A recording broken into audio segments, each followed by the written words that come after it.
Hello and welcome to my channel. This is Teresa's Crafty Cabana. Today I'm going to be making my pumpkin tag that folds. I've been making a little series here. I had the sunflowers I've done and the apples, so now I'm going to be doing the pumpkins. I'm going to start with the same process as the other two. I'm just using some Unravelled mica stain and Distress Oxide Vintage Photo. I'll go in with the lighter color first.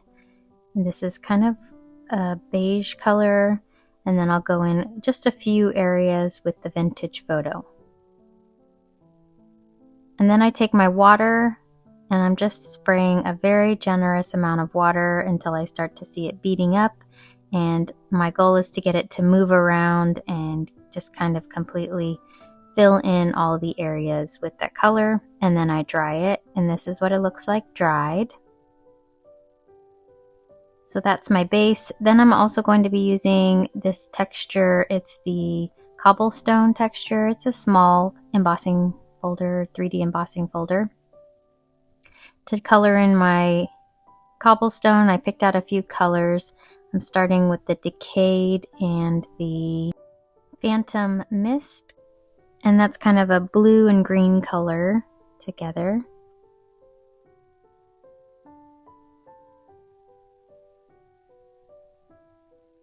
And I will also spray that with some water and then dry it. This is what it looks like dried. I was going to originally go in with a layer of some of the oranges, but I decided to go back to the blues and the greens and do another layer and use a little bit less water this time because I wanted a nice contrasting background to all the orange I'm going to be using in my pumpkins. So here I've got some watered down titanium white golden fluid acrylic paint. My paint was getting to the end, and so I added a little water in it to keep it flowing.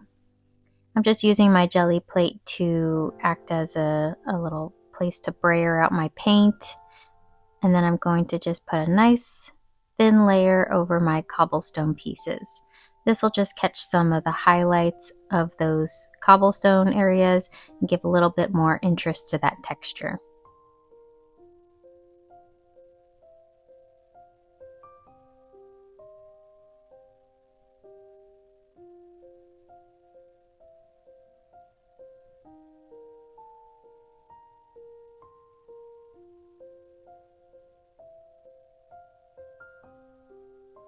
And that's a good amount of application there. So I'll let that dry. Next I'm rolling out this is a craft mat from Tim Holtz, my Tonic Studios craft mat. It's a little bit stained from use, but the intention of this is to save your workspace. So better to have some stains on here than on my desk. So what I'm going to be making is a DIY texture paste. I saw a video about this from Our Upcycled Life, and I thought it was a great, really quick and easy way to add some texture because I'm going to be using a stencil.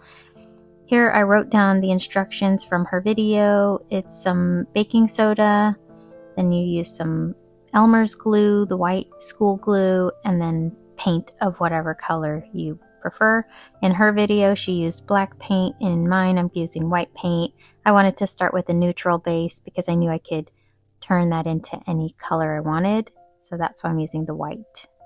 I have this huge container of Elmer's glue, so anytime I have the opportunity to use some of it, I definitely try to use it. So it's just 3 tablespoons of the baking soda, 1 tablespoon of the glue, and 1 tablespoon of the paint of choice. And then you'll just stir those really well. I've got this little craft stick. This is from the Crafter Square section at Dollar Tree. Makes a great stir stick. And the paint I'm using is Master's Touch Acrylic. This is a heavy-bodied titanium white.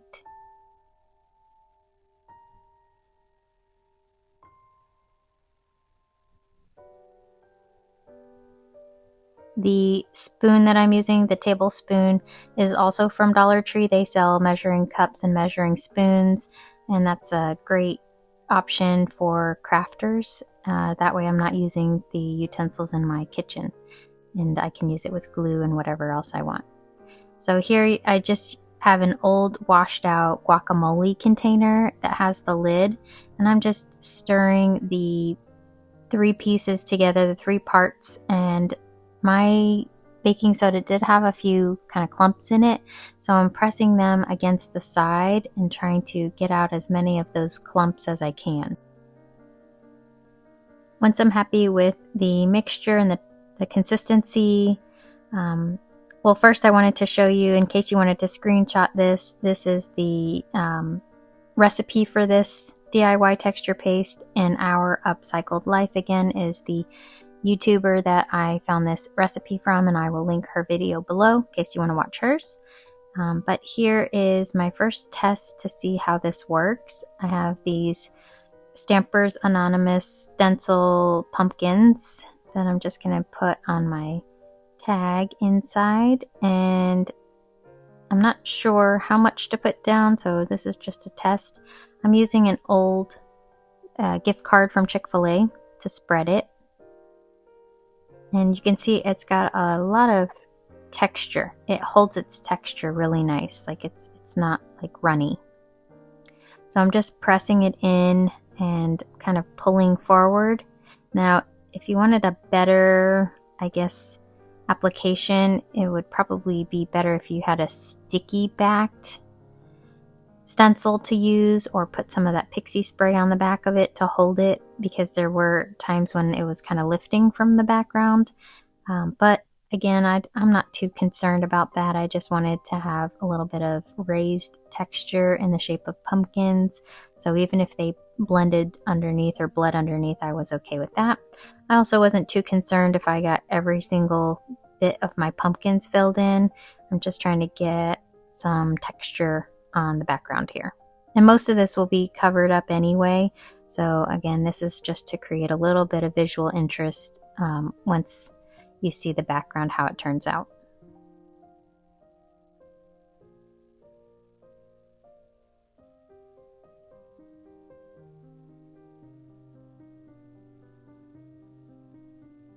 So I think that that's a good enough application here. Let's see if it worked.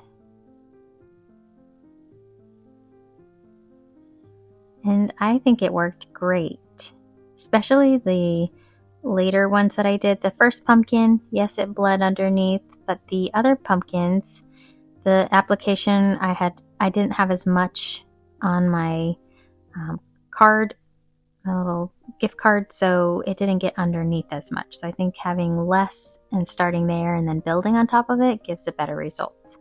So to kind of color this in, I'm actually going to use glitters. I've got this Martha Stewart fire glitter. It's a fire opal. It's kind of an orange, nice pretty orange color. And I'm going to do just a little bit of orange around the page, with just getting a little bit on all the pumpkins as I can. But I'm not filling it in entirely, because I'm going to go in with another color, my yellow color, to kind of blend the two tones together. The yellow color to me just looks like a gold. I did clean up the orange powder before I went in with my gold powder on my coffee filter, and I'm doing a generous amount of the gold to fill in pretty much all of the white spaces, shaking it on like a salt and pepper shaker.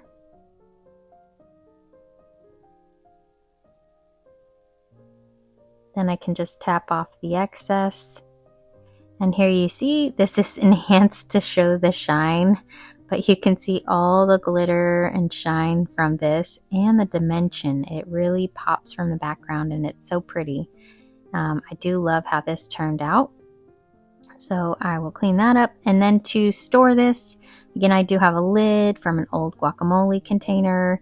I am pressing it in, and then I'll just kind of press out any of the extra air trapped inside. Now, if you wanted an even better airtight system, you could add some plastic wrap or some press and seal, and then really get a good airtight system. But I'm going to try it just like this and see how long that lasts. I did spray on some more watercolor paper, some of my Distress Mica spray stains. I've used the Burning Ember, the Mulled Cider and the Harvest Moon to create the orange background for my pumpkins that I'm going to cut out. I have a lighter on one side where the yellow is and then darker on the other side. Then I did a green version, and this just has some Wicked Elixir, which is a really pretty bright lime green, some Specimen, which is a nice dark green, and then some of my Decayed. More of a yellow green on this one. So I used all three of those to create the green background.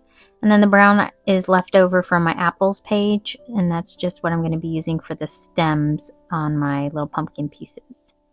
So I also want to create a shaker part to my little background tag. So to make my shaker, I just took a circle die cut and a pumpkin die cut and cut those out. I sprayed it with my Distress Spray stains in the orange colors.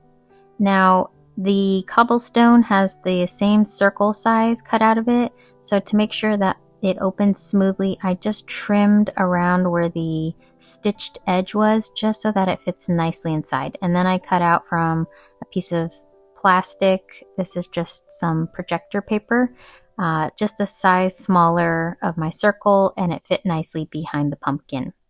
Now this pumpkin die cut, it has two pieces to it, actually three pieces because it has the little stem piece, but I embossed it here just so that you could see. You could also cut this out. I used my little embossing piece on my Sizzix machine to emboss it like this, but that just goes to show you the different ways that you can use this die cut.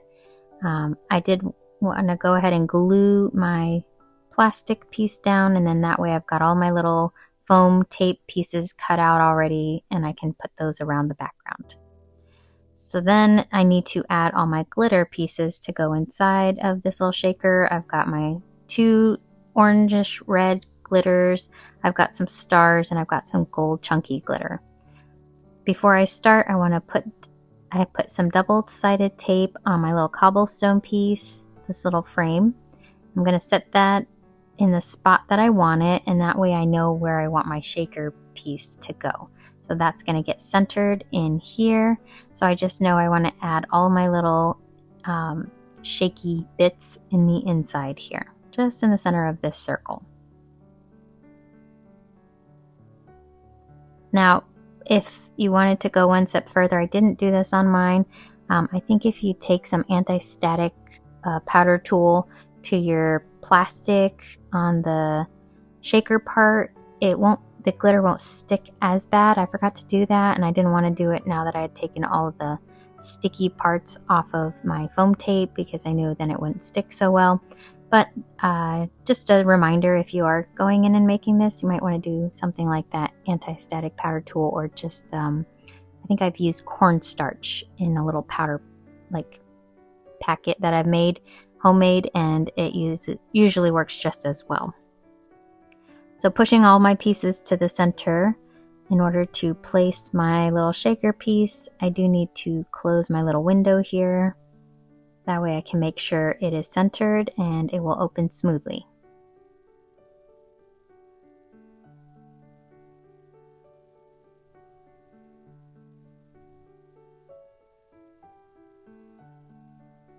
And there we go. That fits nice in the center there. And the little pieces shake around and they're not falling out. So I think I got a good shaker piece going there. And it looks cute and sparkly. And then this opens up. I did end up doing some coloring to the back side of the cobblestone just to match the front side. The only thing I didn't do was the white. I'm going to make my sentiment with this little Hello Pumpkin season die or stamp that I have. I'm using Weathered Wood and Uncharted Mariner, and I'm just going to kind of ombre those two, starting with the Weathered Wood on the top and the Uncharted Mariner towards the bottom, and just going to blend them out a little bit.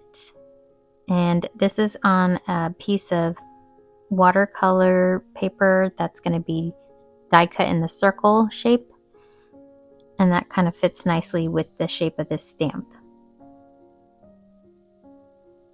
I picked these two colors because I wanted them to match a little bit more of the cobblestone, and that way they could pop from the orange color.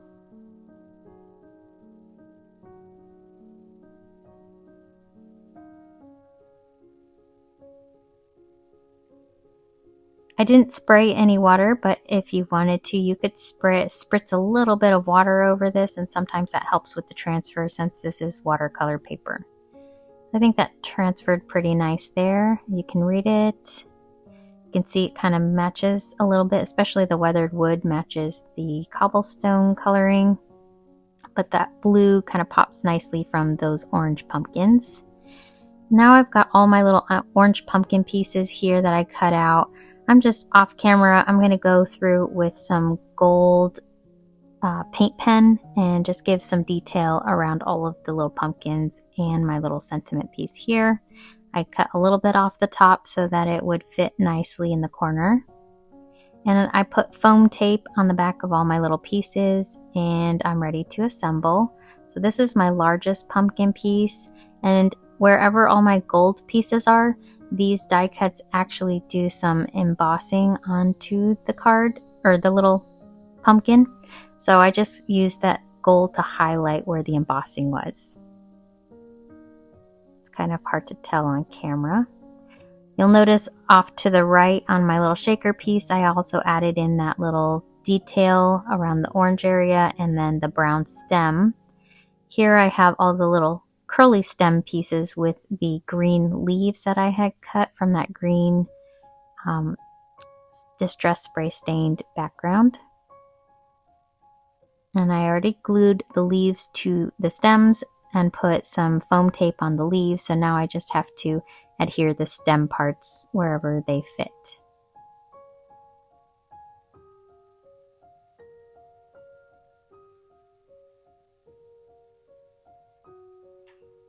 And I think the leaves and the stems really complete the whole look and kind of bring the pumpkins together to look like they're really part of a patch.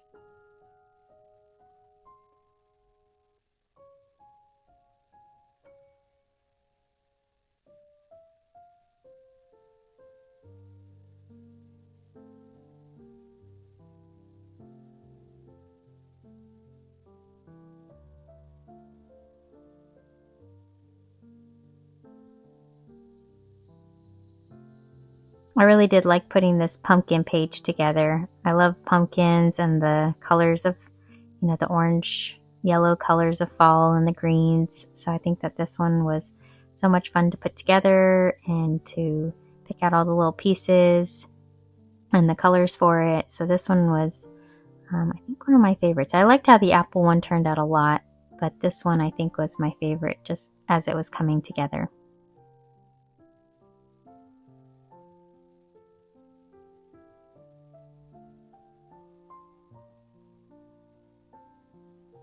Now over on my shaker piece, it was looking a little blah. So I have another pumpkin that I cut out and put some foam tape on. I had the gold that I had already used to highlight it. And then I've got a stem with some 2 leaves on it that I think I'll use to kind of connect these 2 pumpkins. I think just like this, it looks like the leaves will be coming from the shaker card pumpkin, but they'll kind of go down and connect to the other pumpkin. You can still see a little bit of the stem of the pumpkin that the leaves are covering. I think that kind of makes it feel like they go together. And then the outside pumpkin, I did some layering on it, and I have some of my stem and leaf going on there too. So look at all the sparkle that this has. This in the background, it closes up just like the other tags. It has this little window that reveals the shaker card part and then the little title that I have. So I did add a little, once I came back in, the back of my stem from the window, or the leaf from my window, wasn't the same color green. So I did cut another one of my leaf pieces out and I glued that to the back. And here you can see the 3 different colors of my pumpkins against the nice neutral background, and all of the pieces just come together and my shaker card part works. And I think it's just such a fun little tag, and it has lots of pumpkin-y stuff. So I really enjoyed this, and I hope you enjoyed watching. And I have one more part to this series, and that's going to be the fall leaves or autumn forest something. I'm still figuring out how that one's going to look, but mostly it'll probably be the fall leaves. So that will finish up my 4-part series, and then I will put them all together in a final video, just closing up the book and doing the cover and the back part of the book. So this is my little pumpkin tag here, and I hope you enjoyed. I'll see you in the next video. Thanks for being here, and happy crafting, y'all.